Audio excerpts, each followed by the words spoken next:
تم کو اس کی مسکراہٹ تو ضرور ملا کرے گی۔ اب حلیمہ لینے کے لیے تیار ہو گئی تو حلیمہ نے تعریفیں کی، کہنے لگی کہ آمینہ تمہارا بچہ تو بڑا ہی خوبصورت ہے، میں نے تو کبھی گاؤں میں ایسا خوبصورت بچہ نہیں دیکھا۔ اس پر بی بی آمینہ نے فرمایا کہ حلیمہ تو گاؤں کی رہنے والی ہے، تو نے گاؤں میں کوئی ایسا خوبصورت بچہ نہیں دیکھا، میں تو شہر کی رہنے والی ہوں، میں نے شہروں میں کوئی ایسا خوبصورت بچہ نہیں دیکھا۔ عبد المطلب قریب میں تھے، انہوں نے کہا کہ آمینہ تو شہر میں زندگی گزارتی ہے اور میں تو ملکوں کا سفر کر چکا ہوں، میں نے ملکوں میں کبھی ایسا خوبصورت بچہ نہیں دیکھا۔ اس موقع پر اگر جبرائیل علیہ السلام سے پوچھا جاتا کہ آپ بھی ذرا اپنا کمنٹ دے دیجئے تو جبرائیل علیہ السلام کہتے کہ عبد المطلب آپ تو چند ملکوں میں پھرے ہو، میں تو ساری دنیا دیکھ چکا ہوں، میں نے ایسا خوبصورت بچہ پوری دنیا میں کہیں نہیں دیکھا۔ اور اگر اس موقع پہ یہ تصور سوچے کہ اللہ رب العزت کیا فرمائیں گے تو شاید اللہ تعالیٰ یہ فرماتے کہ حلیمہ تو نے گاؤں میں ایسا نہ دیکھا، آمینہ تو نے شہروں میں نہ دیکھا، عبد المطلب تو نے ملکوں میں نہ دیکھا، جبرائیل تو نے دنیا میں کہیں نہ دیکھا، میں پروردگار بتلاتا ہوں میں نے اپنی پوری مخلوق میں ایسا خوبصورت کوئی نہیں دیکھا۔ واللیل سیاہی زلفوں کی چہرہ والضحیٰ اس کا سارے جہاں کا پیارا ہے، آپ محب ہے خدا اس کا، رب نے بنایا جب اس کو خود آپ کہا سبحان اللہ۔ اللہ رب العزت نے جب اپنے حبیب صلی اللہ علیہ وسلم کو بنایا تو اللہ رب العزت کو خوشی ہو گئی۔ واقعی اللہ کے خزانے میں ان جیسا خوبصورت کوئی اور تھا ہی نہیں۔ اب حلیمہ بچہ لینے کے لیے تیار، آمینہ بچہ دینے کے لیے تیار۔ اللہ کی شان پہ قربان جائیں، اللہ نے اپنے حبیب صلی اللہ علیہ وسلم کو کن عورتوں کے ہاتھوں میں دیا؟ اللہ تعالیٰ نے ماں ان کو بنایا جو آمینہ تھی، یعنی امانت کی حفاظت کرنے والی تھی کہ یہ میری امانت ہے، اور پرورش کرنے والی وہ جو حلیمہ یعنی حلم والی تھی، اس لیے کہ بچے کو پرورش دینے والی عورت میں اگر حلم نہ ہو تو وہ بات بات پہ ڈانٹے گی۔ بی بی آمینہ نے بچے کو دعائیں دی اور اس کو اللہ کے سپرد کر کے حلیمہ سعدیہ کے گود میں دے دیا۔ یاد رکھنا جب بھی ماں دعائیں دے کر کسی بچے کو رخصت کرتی ہے تو اللہ تعالیٰ کی سنت ہے کہ ہمیشہ اس بچے کو 4 چاند لگا دیا کرتے ہیں، یہ اللہ رب العزت کے یہاں دستور ہے۔ ذرا سوچئے کہ موسیٰ علیہ السلام کی والدہ نے اپنے بچے کو دعاؤں کے ذریعے دریا کے اندر ڈال کر رخصت کیا، جب چلے تھے تو موسیٰ تھے، لوٹ کر آئے تو کلیم اللہ بن گئے۔ حضرت اسماعیل علیہ السلام کو ان کی والدہ نے ابراہیم علیہ السلام کے کہنے پہ نہلایا کہ بڑے کی ملاقات کے لیے جا رہے ہیں اور دعاؤں سے رخصت کیا۔ جب چلے تو اسماعیل تھے اور جب لوٹ کر آئے تو اسماعیل ذبیح اللہ بن چکے تھے۔ اور ادھر شیبہ کو دیکھیے کہ ماں نے ان کو ان کے چچا کے ساتھ مدینہ سے رخصت کیا، چلا تو شیبہ تھا، مکہ مکرمہ پہنچا تو عبد المطلب بنا، پھر اللہ تعالیٰ نے بیت اللہ کی چابی ان کو دلا دی۔ چنانچہ اللہ رب العزت کے رحمت کا ایک وقت آیا کہ جب وہ والی بیت اللہ بن گئے، تو کوئی موسیٰ کلیم اللہ بنا، تو کوئی اسماعیل ذبیح اللہ بنا، تو کوئی والی بیت اللہ بنا۔ یہ بچہ ماں کی دعائیں لے کر رخصت ہو رہا ہے۔ لوگ نہیں جانتے تھے کہ ایک وقت آئے گا کہ یہی بچہ لوٹے گا تو محمد رسول اللہ بنے گا۔ آج کے نوجوان بچے اپنی والدہ کی دعاؤں کی اہمیت کو نہیں سمجھ پاتے، دل دکھا دیتے ہیں، ان کے سامنے زبان درازی کرتے ہیں، دکھ دیتے ہیں۔ حالانکہ اگر یہ والدہ کی خدمت کریں اور دعائیں لیں تو اللہ رب العزت ان کے نصیب کھول دیتے ہیں، اللہ تعالیٰ ان کی پریشانیوں کو ختم کر دیتے ہیں۔ نبی اکرم صلی اللہ علیہ وسلم کے پاس ایک صحابی رضی اللہ عنہ آتے ہیں کہ بڑا گناہ ہو گیا۔ فرمایا کہ والدہ زندہ ہے؟ کہا جی زندہ ہے۔ فرمایا جاؤ والدہ سے دعا کرواؤ، والدہ کی دعا کے ذریعے اللہ تیرے بڑے گناہ کو بھی معاف فرما دیں گے۔ اب حلیمہ سعدیہ نے اس بچے کو اپنے سینے سے لگایا اور باہر نکلی۔ خاوند انتظار میں تھا۔ خاوند نے کہا کہ حلیمہ کس بچے کو لے کر آئی ہیں؟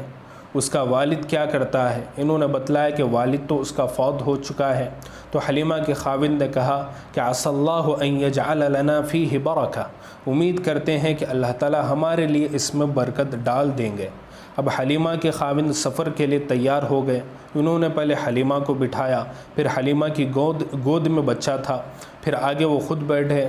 سواری کو اٹھانا چاہا تو سواری اٹھ ہی نہیں رہی تھی۔ بڑے حیران ہوئے کہ سواری کو کیا ہوا ہے، اٹھ کیوں نہیں رہی ہے۔ خود نیچے اترے، جیسے ہی نیچے اترے سواری اٹھ گئی۔ پھر بٹھایا کہ میں اس پر بیٹھوں۔ جب اوپر بڑھتے ہیں تو سواری نہیں اٹھتی۔ اس طرح 2 دفعہ ایسا کرنے کے بعد انہوں نے کہا کہ حلیمہ تم ذرا آگے بیٹھو۔ حلیمہ کو آگے بٹھایا، اس کی گود میں بچہ تھا، وہ خود پیچھے بیٹھے۔ جیسے ہی پیچھے بیٹھے سواری اٹھ کھڑی ہوئی اور چلنے کے لیے تیار ہو گئی۔ اللہ تعالیٰ کو یہ بتلانا مقصود تھا کہ دیکھو یہ بچہ جو پوری کائنات کا صدر مقام رکھتا ہے، تم اس کو اپنی پیٹھ کے پیچھے بٹھا کے سفر کیسے کر سکتے ہو؟ آگے بٹھانا پڑے گا، اس کو اس کا مقام دینا پڑے گا۔ اب جو سواری چلی تو بھاگتی جا رہی ہے، حتیٰ کہ وہ عورتیں جو بہت زیادہ پہلے نکل چکی تھی وہ ابھی راستے میں تھی کہ یہ سواری ان کے قریب سے ہو کے آگے گزرنے لگی۔ بنو سعد کی وہ عورتیں بڑی حیران ہوئی، پوچھنے لگی کہ حلیمہ تو نے سواری بدل لی؟ حلیمہ نے مسکرا کر دیکھا اور جواب دیا کہ میں نے سواری تو نہیں بدلی، البتہ میری سواری کا سوار بدل گیا۔ حدیث مبارکہ کے اندر آتا ہے کہ حلیمہ سعدیہ جب بچے کو لے کر پہنچی تو بنو سعد کے گھروں میں سے کوئی گھر ایسا نہیں تھا جہاں سے گلاب کے پھولوں کی خوشبو نہ آ رہی ہو۔ پوری بستی کے اندر خوشبوئیں تھیں، جیسے کسی نے روم فریشنر پوری بستی کے اندر چھڑک دیا ہو۔ یہ ملائکہ کے ذریعے اللہ نے اپنے محبوب صلی اللہ علیہ وسلم کے استقبال کا معاملہ کر دیا کہ ہر گھر سے خوشبو آ رہی تھی۔ ایک اور بات عجیب تھی کہ جب حلیمہ سعدیہ اپنے گھر پہنچی تو اس کی چند بکریاں تھیں جو دودھ ہی نہیں دیتی تھی۔ آج جب جا کے دیکھا کہ ان بکریوں کے تھن دودھ سے بھرے ہوئے ہیں، ان کے خاوند نے دودھ نکالنا شروع کیا۔ گھر کے جتنے برتن تھے سارے کے سارے دودھ سے بھر گئے۔ خاوند کہنے لگے کہ حلیمہ لگتا ہے اس بچے کے اندر بڑی ہی برکتیں ہیں۔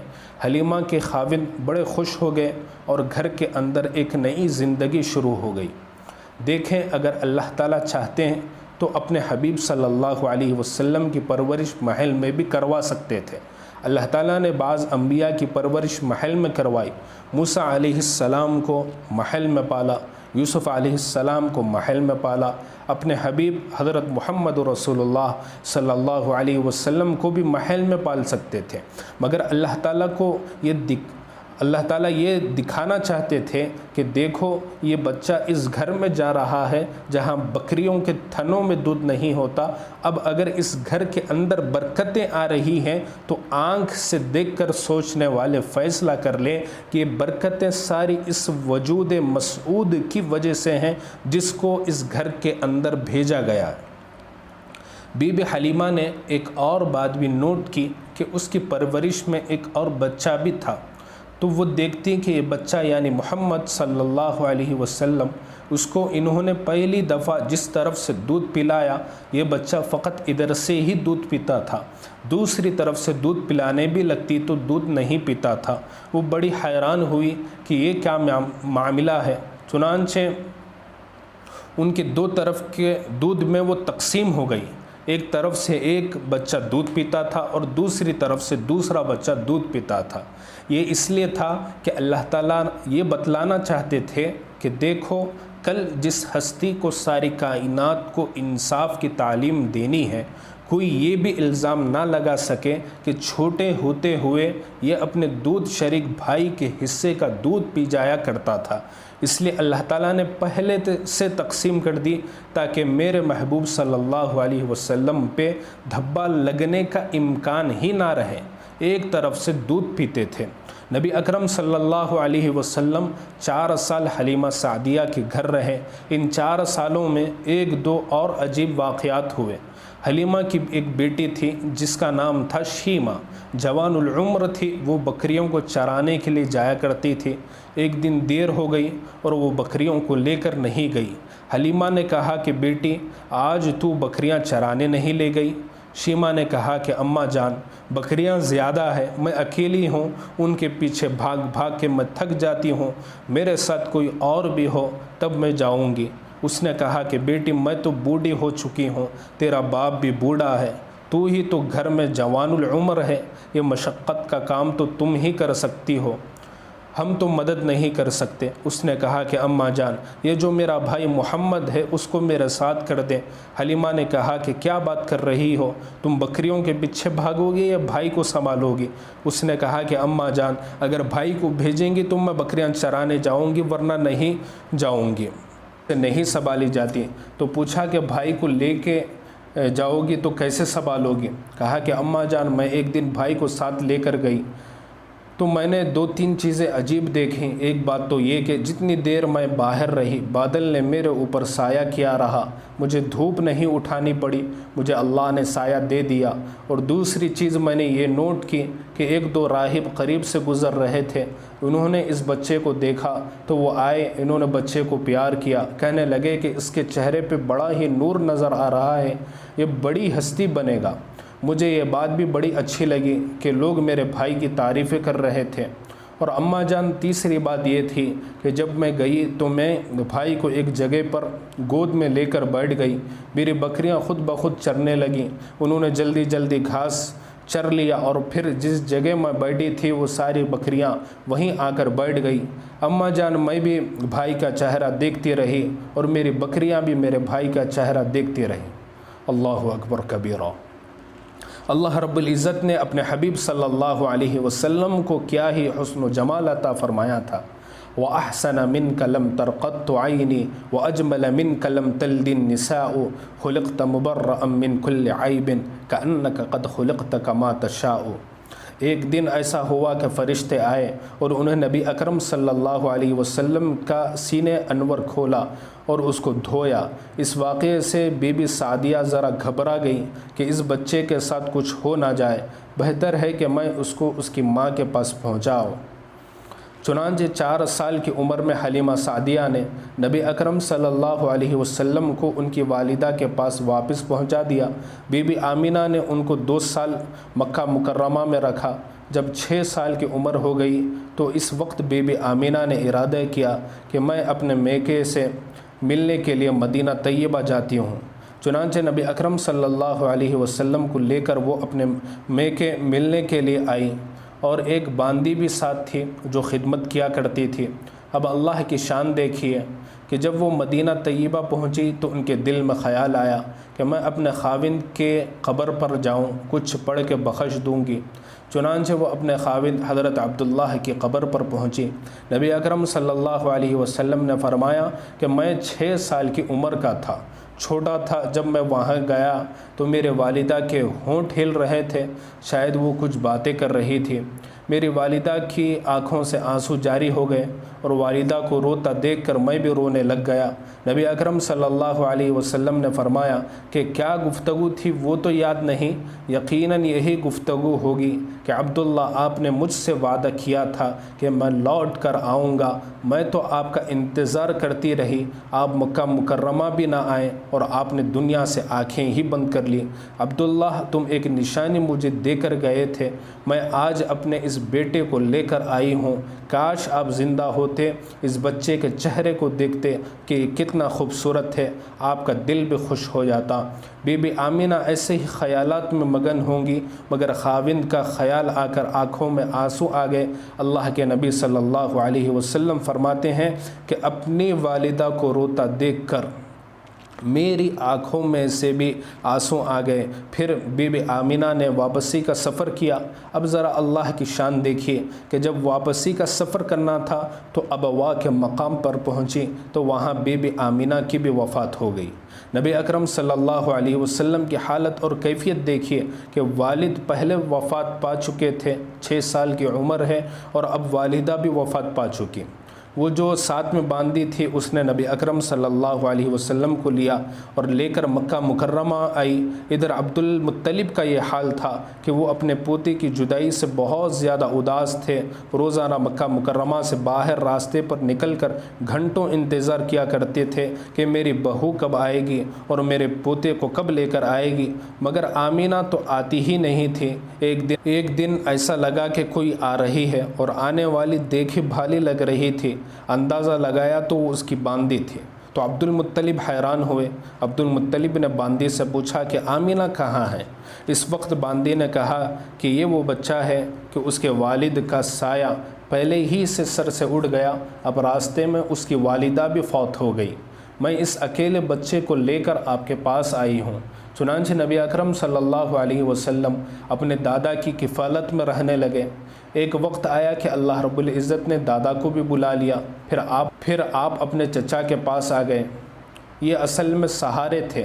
لوگوں کا سہارا باپ ہوتا ہے، ماں ہوتی ہے، دادا ہوتا ہے، چچا ہوتا ہے۔ اللہ تعالیٰ نے آپ کی مبارک زندگی میں یہ سارے سہارے توڑنے شروع کر دیے۔ یہ بتلانا مقصود تھا کہ جس کو دنیا کے اندر وحدانیت کا پیغام دینا ہے، دنیا کہے گی کہ خود تو سہاروں سے پرورش پاتے رہے اور دنیا کے اندر نفع اٹھاتے رہے، اب ہمیں غیر کا سہارا لینے سے منع کرتے ہیں۔ اللہ تعالیٰ نے فرمایا کہ دیکھو میرے محبوب کو کوئی دھبا نہ لگا سکے، میں ایک ایک کر کے سب سہاروں کو توڑ دیتا ہوں اور پھر بتا دیتا ہوں کہ لوگوں تمہاری نظر میں یہ جو یتیم تھا اللہ تعالیٰ نے اس کی پرورش کی اور اللہ تعالیٰ نے اس کو در یتیم بنا کر دکھا دیا۔ پھر نبی اکرم صلی اللہ علیہ وسلم کو اللہ رب العزت نے دنیا میں یہ شان عطا فرمائی کہ ایک وقت آیا کہ آپ کو اللہ تعالیٰ نے وحی کی سعادت سے سرفراز فرمایا۔ آپ نے پھر کلمے کی تعلیم دینی شروع کی۔ وہ مکہ والے جو بہت زیادہ محبت کرنے والے سمجھے جاتے تھے وہی مخالف بن گئے۔ پھر ایک وقت آیا کہ نبی اکرم صلی اللہ علیہ وسلم نے ہجرت فرما لی۔ پھر ایک وقت آیا کہ نبی اکرم صلی اللہ علیہ وسلم کو اللہ تعالیٰ نے مکہ کا فاتح بنا کر واپس بھیج دیا۔ پھر حنین کا میدان آیا، وہاں پر اللہ تعالیٰ نے اپنے حبیب صلی اللہ علیہ وسلم کو بہت زیادہ مال غنیمت عطا کیا۔ 40,000 بکریاں تھیں، 6,000 قیدی تھے۔ اللہ کی شان دیکھیے کہ ان قیدیوں میں نبی اکرم صلی اللہ علیہ وسلم کی بہن شیمہ بھی آئی۔ چنانچہ نبی اکرم صلی اللہ علیہ وسلم تشریف فرمائے۔ ایک صحابی رضی اللہ عنہ آ کر کہتے ہیں کہ اے اللہ کے حبیب صلی اللہ علیہ وسلم، ایک عورت ہے وہ کہتی ہے کہ میں آپ کے نبی کی بہن ہوں، ان سے ملنا چاہتی ہوں۔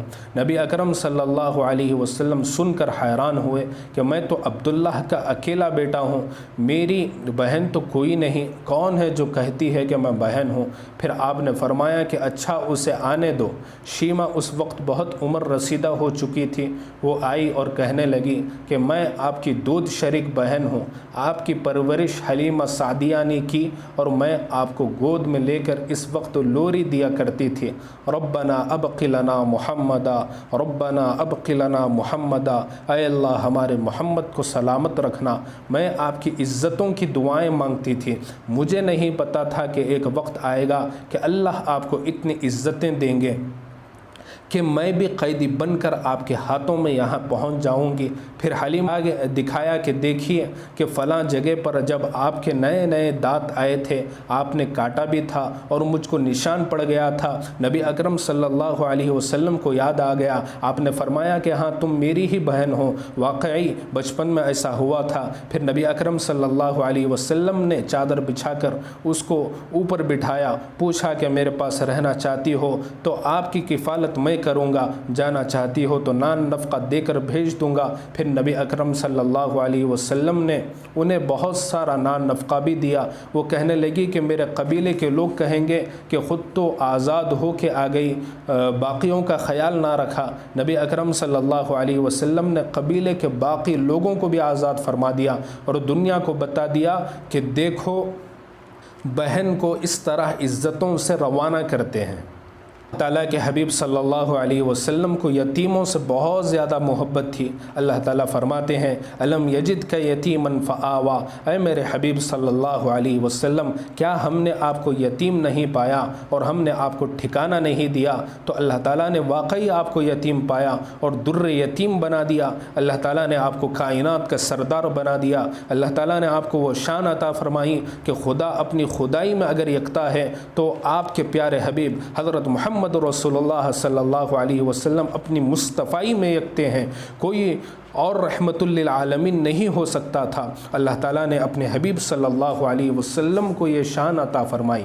نبی اکرم صلی اللہ علیہ وسلم کو یتیموں سے کتنی محبت تھی۔ ایک مرتبہ عید کا دن تھا، نبی اکرم صلی اللہ علیہ وسلم اپنے مبارک گھر سے عیدگاہ کی طرف تشریف لے جا رہے تھے۔ مکہ مکرمہ کی گلی کے اندر کچھ بچے کھیل رہے تھے، نہائے دھوئے ہوئے تھے، اچھے کپڑے پہنے ہوئے تھے، اور آپ صلی اللہ علیہ وسلم جب قریب سے گزرے تو سب نے سلام کیا۔ جب آپ صلی اللہ علیہ وسلم آگے گئے تو ایک بچے کو دیکھا کہ کپڑے بھی میلے ہیں، کچیلے ہیں، چہرے پہ بھی اداسی ہے، خاموش بیٹھا ہوا ہے۔ نبی اکرم صلی اللہ علیہ وسلم کے بڑھتے قدم رک گئے۔ آقا صلی اللہ علیہ وسلم نے پوچھا کہ اے بچے تو کون ہے؟ اس نے کہا کہ میں یتیم مدینہ ہوں، میرے والد فوت ہو گئے، اپنے والد کو یاد کر رہا ہوں کہ وہ زندہ ہوتے تو مجھے نئے کپڑے لا کے دیتے، میں بھی اچھے کپڑے پہن کے ان بچوں کے ساتھ کھیلتا۔ میں اپنے والد کو یاد کر رہا ہوں۔ نبی اکرم صلی اللہ علیہ وسلم نے فرمایا کہ اچھا تم میرے ساتھ آؤ۔ چنانچہ آپ صلی اللہ علیہ وسلم نے اس یتیم بچے کو اپنے ساتھ لیا۔ آگے جانے کے بجائے واپس اپنے گھر تشریف لائے۔ سیدہ عائشہ صدیقہ رضی اللہ عنہا سے فرمایا کہ حمیرہ چھوٹے بچے کو نہلاؤ۔ ام المؤمنین رضی اللہ عنہا نے اس چھوٹے بچے کو نہلا دیا۔ اتنے میں نبی اکرم صلی اللہ علیہ وسلم نے سیدہ فاطمہ الزہرا رضی اللہ عنہا کو پیغام بھیج دیا کہ حسن کے ہم عمر بچہ ہے، حسن کا کوئی لباس دھلا ہوا ہو تو بھیج دو۔ ادھر سے دھلا ہوا لباس آ گیا، بچے کو نیا لباس پہنا دیا گیا۔ سیدہ عائشہ صدیقہ رضی اللہ عنہا نے اس کو تیل لگایا، کنگھی کی خوشبو لگائی، آنکھوں میں سرما ڈال کر تیار کر دیا۔ اب وہ بچہ نبی اکرم صلی اللہ علیہ وسلم کے ساتھ چلنے کے لیے تیار ہو گیا۔ اللہ کے حبیب صلی اللہ علیہ وسلم اس سے سوال کرتے ہیں تو اپنے والد کے ساتھ عید کی نماز پڑھنے جاتا تھا؟ اس نے کہا کہ جی میں جاتا تھا۔ پوچھا وہ کیسے لے کے جاتے تھے؟ بتایا کہ میں اپنے والد کے کندھوں پہ سوار ہو کے جاتا تھا۔ نبی اکرم صلی اللہ علیہ وسلم نیچے بیٹھ جاتے ہیں۔ بچے کو کہا کہ آؤ تم میرے کندھوں کے اوپر بیٹھ جاؤ۔ وہ بچہ نبی اکرم صلی اللہ علیہ وسلم کے مبارک کندھوں پر بیٹھ جاتا ہے۔ اللہ کے حبیب صلی اللہ علیہ وسلم اس یتیم بچے کو کندھوں پر بٹھا کر باہر تشریف لاتے ہیں۔ وہ جو بچے باہر کھیل رہے تھے وہ بڑے ہی حیران ہوئے کہ بچہ اکیلا رو رہا تھا، کوئی پوچھتا نہیں تھا۔ اب نبی اکرم صلی اللہ علیہ وسلم اسے لے کر گئے اور اب نہایا نظر آ رہا ہے، اچھے کپڑے ہیں، سرما لگایا ہوا ہے، خوشبو لگی ہوئی ہے۔ اب نبی اکرم صلی اللہ علیہ وسلم کے کندھوں پر بیٹھا ہوا ہے تو لڑکوں نے آنکھوں میں اشارے سے پوچھا کہ کیا معاملہ ہے؟ اس یتیم بچے نے دور سے کہا کہ اللہ کے حبیب صلی اللہ علیہ وسلم نے مجھے اپنا بیٹا بنا لیا۔ جب اس نے یہ کہا تو جو بچے تھے ان میں سے ایک بچے نے ٹھنڈی سانس لی اور کہنے لگا کہ کاش میں بھی یتیم ہوتا اور اللہ کے حبیب صلی اللہ علیہ وسلم مجھے بھی اپنا بیٹا بنا لیتے۔ آپ صلی اللہ علیہ وسلم اس یتیم بچے کو لے کر عیدگاہ آتے ہیں۔ آپ صلی اللہ علیہ وسلم ممبر کے اوپر بیٹھے۔ کتابوں میں لکھا ہے کہ وہ بچہ نیچے زمین پر بیٹھنے لگا۔ اللہ کے حبیب صلی اللہ علیہ وسلم نے فرمایا کہ نہیں، آج تو نیچے زمین پہ نہیں بیٹھے گا، ممبر کے اوپر جہاں میں بیٹھا ہوں میرے ساتھ بیٹھے گا۔ اس بچے کو آپ صلی اللہ علیہ وسلم نے اپنے قریب بٹھا کر خطبہ دیا۔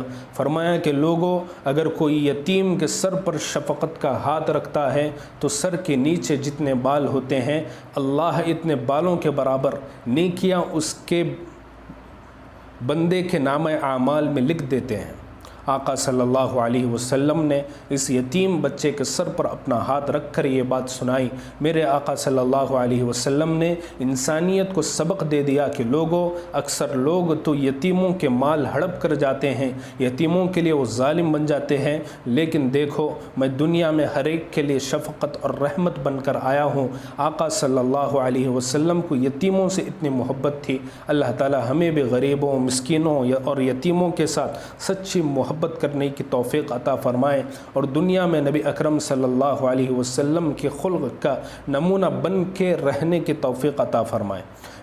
میرے آقا صلی اللہ علیہ وسلم دنیا میں آئے تو دنیا کے اندر دعائیں پوری ہو گئی۔ کسی نے کہا خلیل اللہ نے جس کے لیے حق سے دعائیں کی، ذبیح اللہ نے وقت ذبح جس کی التجائیں کی، جو بن کر روشنی پھر دید یعقوب میں آیا، جسے یوسف نے اپنے حسن کے نئے رنگ میں پایا، کلیم اللہ کا دل روشن ہوا، جس ذوفشانی سے وہ جس کی آرزو بھٹکی، جواب لن ترانی سے وہ جس کے نام پہ داؤد نے نغمہ سرائی کی، وہ جس کی یاد میں شاہ سلیمان نے گدائی کی، وہ جس کے نام پہ داؤد نے نغمہ سرائی کی، وہ جس کی یاد میں شاہ سلیمان نے گدائی کی، دل یحییٰ میں ارماں رہ گئے جس کی زیارت کے، لب عیسیٰ پہ آئے واز جس کی شان رحمت کے، وہ دن آیا کہ پورے ہو گئے رات کے وعدے، خدا نے آج پورے کر دیے ہر بات کے وعدے، مبارک ہو ختم المرسلین، تشریف لے کر آئے جناب رحمت للعالمین، تشریف لے آئے۔ اللہ نے آپ کو ہر صفت عطا فرمائی جو صفت کسی بھی انسان کے لیے ممکن ہو سکتی تھی، اللہ تعالیٰ نے ہر صفت اپنے حبیب صلی اللہ علیہ وسلم کو عطا فرمائی، بلکہ عربی زبان کے اندر جتنے حروف ہیں، ان حروف سے جتنے نئے صفاتی الفاظ بنتے ہیں، اللہ تعالیٰ نے وہ تمام صفات اپنے حبیب صلی اللہ علیہ وسلم کو عطا فرمائی۔ چنانچہ نبی اکرم صلی اللہ علیہ وسلم تشریف لائے تو الف بولی کہ لوگوں دیکھو دنیا میں احمد آ گئے، امی آ گئے، اولا آ گئے، با کہنے لگی کہ دنیا کے اندر بشیر آ گئے، تا نے کہا کہ دنیا کے اندر تنویر آ گئے، ثا نے کہا کہ دنیا کے اندر ثاقب آ گئے، جیم نے کہا کہ دنیا کے اندر جواد آ گئے، جمیل آ گئے، ہا نے کہا کہ دنیا میں حامد آ گئے، حبیب آ گئے، حافظ آ گئے، حکیم آ گئے، حجازی آ گئے، خا نے کہا کہ دنیا میں خاشع آ گئے، ختم المرسلین آ گئے، دال نے کہا کہ دنیا کے اندر داعی آ گئے، داعیا الی اللہ باذنہ وسراجا منیرا، دال نے کہا کہ دنیا کے اندر ذکی آ گئے، را بولی کہ دنیا کے اندر رسول آ گئے، رحمت للعالمین آ گئے، رشید آ گئے، رفیق آ گئے، زا نے کہا کہ دنیا کے اندر زائر بیت اللہ آ گئے، سین نے کہا کہ دنیا میں سعید آ گئے، سید آ گئے، سراج آ گئے، شین نے کہا کہ دنیا کے اندر شافع آ گئے، شکور آ گئے، شہید آ گئے، صاد نے کہا کہ صفی اللہ آ گئے، زاد نے کہا کہ دنیا کے اندر ضامن آ گئے، تا نے کہا کہ طیب آ گئے، طاہر آ گئے، طٰہٰ آ گئے، ظا نے کہا کہ دنیا میں ظاہر آ گئے، عین بولی دنیا میں عبداللہ آ گئے، عزیز آ گئے، عادل آ گئے، غین نے کہا کہ دنیا کے اندر غیور آ گئے، فا بولی دنیا میں فاتح آ گئے، قاف نے کہا کہ دنیا میں قاسم آ گئے، قاری آ گئے، قوی آ گئے، کاف بولی دنیا میں کامل آ گئے، کفیل آ گئے، کوثر والے آ گئے، لام نے کہا کہ دنیا کے اندر لعیق آ گئے، میم بولی دنیا کے اندر محمد آ گئے، خود آ گئے، مدثر آ گئے، مزمل آ گئے، مصطفیٰ آ گئے، منصور آ گئے، نون نے کہا کہ دنیا کے اندر نذیر آ گئے، ناشر آ گئے، ناصر آ گئے، وہ بولی دنیا کے اندر وکیل آ گئے، ولی آ گئے، ہا کہنے لگی دنیا کے اندر ہادی آ گئے، ہاشمی آ گئے، حمزہ نے کہا دنیا کے اندر اول آ گئے، آخر آ گئے، امین آ گئے، یا باقی رہ گئی تھی، کہنے لگی سنو لوگو دنیا کے اندر یاسین آ گئے، دنیا کے اندر یتیم آ گئے، جس کے بارے میں اللہ تعالیٰ فرماتے ہیں الم یجد کا یتیما فآوا، اے میرے حبیب ہم نے آپ کو یتیم پایا، ہم نے آپ کو ٹھکانہ دے دیا۔ دیکھیے جتنے حروف ہیں ان حروف سے جتنی خصوصیتیں بنتی ہے، جتنے صفاتی نام بنتے ہیں، اللہ تعالیٰ نے سب صفات اپنے حبیب صلی اللہ علیہ وسلم کو عطا فرما دی۔ میں سلام کرتا ہوں اس ہستی کے عظمت کو جس کو ہم نے دنیا کے اندر قائد مانا ہے، وہ احمد مجتبیٰ حضرت محمد صلی اللہ علیہ وسلم، جنہوں نے انسانیت کو تکریم انسانیت کا درس دیا، جو رحمت بن کر دنیا میں تشریف لائے۔ اللہ تعالیٰ ہمیں اپنے ظاہر کو ان کی سنتوں سے سجانے کی توفیق عطا فرمائے اور ان کی تعلیمات کے مطابق پوری زندگی گزارنے کی توفیق عطا فرمائے۔